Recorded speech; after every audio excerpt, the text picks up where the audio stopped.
اعوذ باللہ من الشیطان الرجیم، بسم اللہ الرحمن الرحیم۔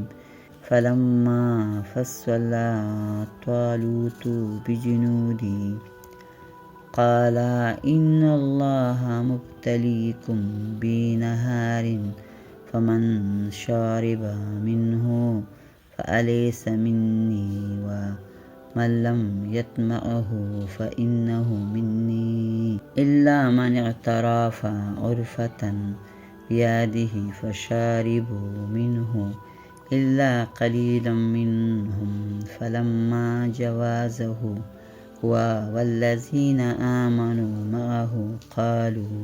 پھر جب طالوت لشکر کو لے کر شہر سے جدا ہوا، بولا بے شک اللہ تمہیں ایک نہر سے آزمانے والا ہے، تو جو اس کا پانی پیے وہ میرا نہیں اور جو نہ پیے وہ میرا ہے، مگر وہ جو ایک چلو اپنے ہاتھ سے لے لے۔ تو جب سب نے اس سے پیا مگر توڑوں نے۔ پھر جب طالوت اور اس کے ساتھ کے مسلمان نہر کے پار گئے، بولے